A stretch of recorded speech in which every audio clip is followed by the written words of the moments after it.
आप सभी मेरे प्यारे दोस्तों को नमस्कार। मैं अरबाज और स्वागत करता हूं आपके अपने YouTube चैनल इंजीनियर्स टोला पे। तो आज की इस वीडियो में हम लोग फिर से बिहार कर्मचारी के द्वारा एक नई वैकेंसी जारी की गई है, उसको हम लोग देखने वाले हैं। तो ये जो वैकेंसी रहने वाली है, ये इंटर स्तरीय पदों की नियुक्ति हेतु आयोजित की जाने वाली द्वितीय इंटर स्तरीय संयुक्त प्रतियोगिता परीक्षा का संशोधित है।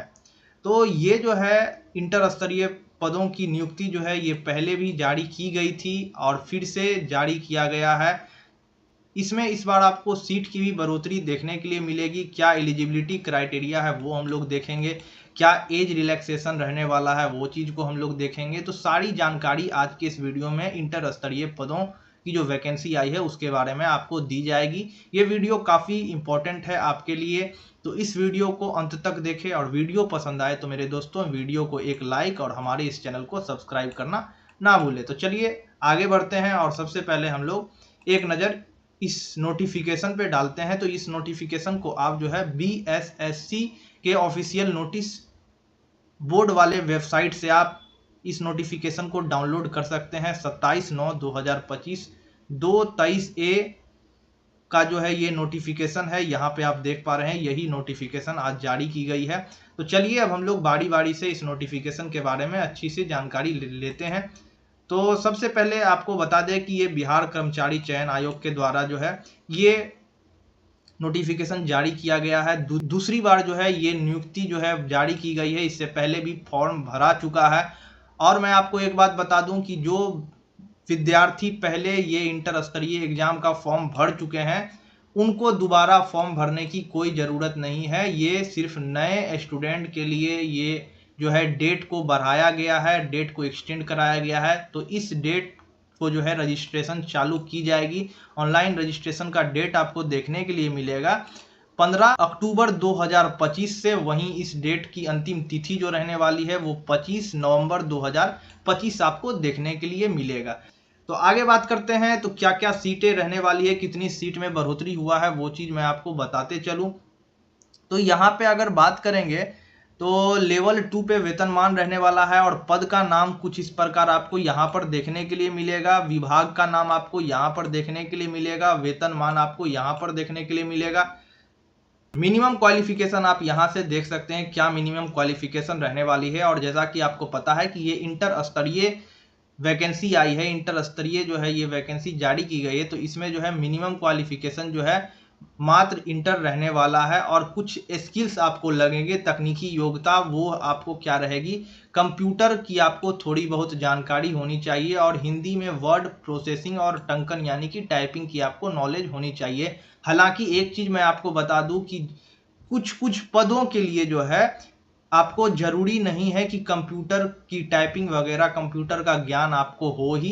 तो वो कैंडिडेट जो अभी 12th पास आउट किए हैं और जॉब करना चाहते हैं तो वो कैंडिडेट जो है इस फॉर्म को अप्लाई करना ना भूलें। ये क्लर्क लेवल का लोअर क्लर्क डिवीजन का फॉर्म है, इसको अप्लाई आप जरूर करें, काफ़ी अच्छा फॉर्म रहने वाला है। आगे बात करते हैं तो पथ निर्माण विभाग में लेवल 2 का वेतनमान आपको देखने के लिए मिलेगा। और अगर सीट की बात करें तो टोटल सीट जो आपको देखने के लिए मिलेगी वो 38 सीटें आपको देखने के लिए मिलेगी, जिसमें से 13 सीट महिलाओं के लिए रिजर्व है, यानी कि 35% जो है सीट महिलाओं के लिए रिजर्व है।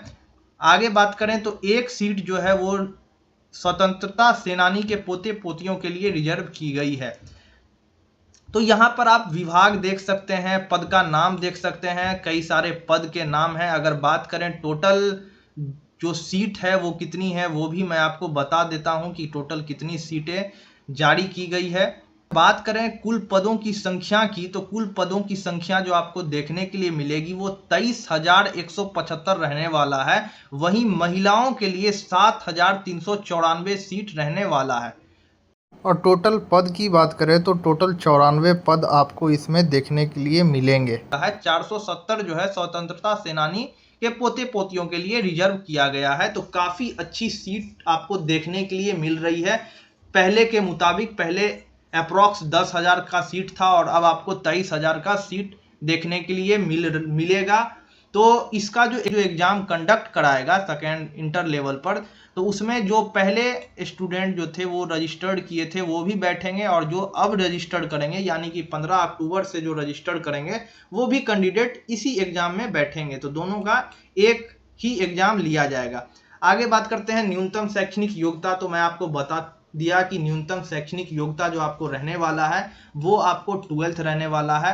तकनीकी स्किल्स जो आपकी रहेगी वो आप अगर कंप्यूटर के टाइपिंग वगैरह जानते हैं तो आपके लिए बहुत बेहतर है, और नहीं जानते हैं तो भी अप्लाई करिए। आपका ऐसा पोस्ट उसमें है जिसमें कि जो है ना कंप्यूटर टाइपिंग वगैरह अनिवार्य नहीं है, ऐसी भी पोस्ट इसमें आई है, तो इसके लिए आप बेफिक्र रहिए। आप 12th पास आउट होने चाहिए। आगे बात करते हैं तो आरक्षण जो है किन किन को आरक्षण मिलेगा। तो सबसे पहले जो है आप आरक्षण का बात करना चाह रहे हैं तो आपका जो है अगर आप बीसी ईबीसी का सर्टिफिकेट लगाते हैं तो बीसी ईबीसी का सर्टिफिकेट आपको लगाने के लिए एनसीएल बना होना अनिवार्य है।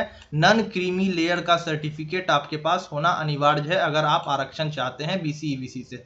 वहीं एससी एसटी का कास्ट सर्टिफिकेट आपका अनिवार्य है, और ईडब्ल्यूएस का आप सर्टिफिकेट लगाते हैं तो ईडब्ल्यूएस का सर्टिफिकेट आपको अनिवार्य है अगर आपको आरक्षण चाहिए तो। वहीं आपका मूल निवासी आप होने चाहिए, मूल निवासी प्रमाण पत्र आपका होना चाहिए। ऑल इंडिया से जो है इसमें फॉर्म फिलअप हो सकता है, ऑल इंडिया का जो कैंडिडेट है वो फॉर्म को फिलअप कर सकते हैं। और आरक्षण जो है ये आपको बीसी ईबीसी एनसीएल लगा के आप आरक्षण ले सकते हैं, एससी एसटी का कास्ट सर्टिफिकेट लगा के और ईडब्ल्यूएस का सर्टिफिकेट लगा के आपको आरक्षण मिल सकता है। जैसा कि यहाँ पे बताया जा रहा है क्रीमी रहित प्रमाण पत्र आपको लगाना होगा, तो वो आपको बनाना काफ़ी ज़रूरी है। अगर आप अभी तक एनसीएल सर्टिफिकेट नहीं बना है तो वो बना ले, क्योंकि अभी काफ़ी सारी वैकेंसियाँ आ रही है और इस वैकेंसियों के लिए एनसीएल सर्टिफिकेट अनिवार्य है। वहीं आप अगर डिसेबल है तो डिसेबल का भी आपको सर्टिफिकेट लगाना पड़ेगा। तो अब एज क्राइटेरिया हम लोग देख लेते हैं। तो एज क्राइटेरिया जो है वो 1 अगस्त 2025 के आधार पर किया जाएगा, जिसमें कि अनारक्षित यानी कि जनरल कैटेगरी के पुरुषों के लिए अधिकतम एज जो है वो 37 वर्ष रहने वाला है। वहीं मिनिमम एज सभी कैंडिडेट के लिए 18 वर्ष रहने वाला है। पिछड़ा वर्ग एवं अत्यंत पिछड़ा वर्ग के पुरुष एवं महिलाओं के लिए 40 वर्ष आपको एज दिखेगा।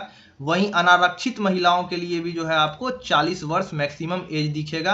अनुसूचित जनजाति एंड अनुसूचित जाति के लिए आपको जो एज रहेगा मैक्सिमम वो 42 वर्ष रहेगा, पुरुष एवं महिलाओं दोनों के लिए। सभी कोटि के दिव्यांग अभ्यर्थी को 10 वर्ष की अधिकतम छूट दी जाएगी, और ये 10 वर्ष की अधिकतम छूट जो है आपको जनरल कैटेगरी के कंपैरिजन में दिया जाता है। जन्म तिथि जो आपका जन्म के सर्टिफिकेट से आपका जो है डेट ऑफ बर्थ का मान हो जाएगा। परीक्षा शुल्क को हम लोग एक नज़र देख लेते हैं। तो परीक्षा शुल्क जो यहाँ पर रहने वाला है वो सिर्फ 100 रुपये ही रहने वाला है। अगर बात करेंगे कि इससे पहले जो रजिस्ट्रेशन किया गया था, जो भी कैंडिडेट रजिस्टर्ड किए थे, तो उनको जो है 500 रुपये फी लगा था। तो इन यहाँ पर थोड़ा सा कह सकते हैं कि उन कैंडिडेट्स को थोड़ा दुख पहुंचा होगा, क्योंकि अभी जो है मात्र 100 रुपये में रजिस्ट्रेशन फॉर्म फिलअप कर सकते हैं। तो ये थोड़ा सा उनके लिए दुख की बात है। और ऑनलाइन पेमेंट जो है 15/10/2025 से 25/11/2025 के बीच तक आपको जो है ऑनलाइन पेमेंट कर देना है फॉर्म फिलअप करने के बाद। परीक्षा की प्रकृति की अगर बात करें तो आपका जो सिलेबस आपको देखने के लिए मिलेगा वो सिलेबस सामान्य अध्ययन होगा, सामान्य विज्ञान एवं गणित होगा, और मानसिक क्षमता जांच यानी comprehensive logic reasoning mental ability से प्रश्न आपको पूछे जाएंगे। वही बात करेंगे कुल प्रश्नों की संख्या तो 150 होगी, 150 प्रश्न पूछे जाएंगे। एक उत्तर सही करने पर 4 अंक दिए जाएंगे। वहीं अगर गलत करते हैं तो 1 अंक की कटौती की जाएगी। परीक्षा की अवधि जो है 2 घंटा 15 मिनट होगा। आई होप यहाँ तक सारी जानकारी आपको क्लियर हो गई होगी।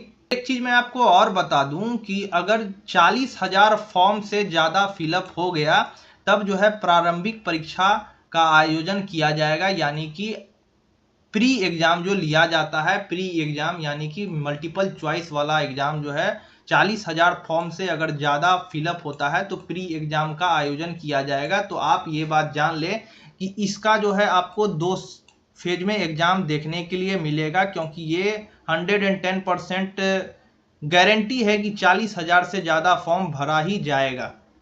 क्या क्या सिलेबस रहने वाला है वो है, सामान्य अध्ययन में क्या क्या पूछा जाएगा, समसामयिक विषय पूछे जाएंगे, भारत और उसके पड़ोसी देश के बारे में पूछा जाएगा। वहीं सामान्य विज्ञान एवं गणित में आपको सामान्य विज्ञान जैसे कि भौतिक शास्त्र, रसायन शास्त्र, जीव विज्ञान और भूगोल जैसे सब्जेक्ट देखने के लिए मिलेंगे। वहीं गणित में जो है आपको संख्या पद्धति संबंधित प्रश्न, पूर्ण संख्याओं का अभिकलन, दशमलव और भिन्न संख्याओं, तो इस प्रकार आपको गणित में नॉर्मल गणित पूछा जाएगा। खंड गौ में जैसा कि आप यहाँ पर देख पा रहे हैं कि मेंटल एबिलिटी की आपकी एग्जाम होगी, यानी कि वही रीजनिंग वगैरह आपको देखने के लिए मिलेगा।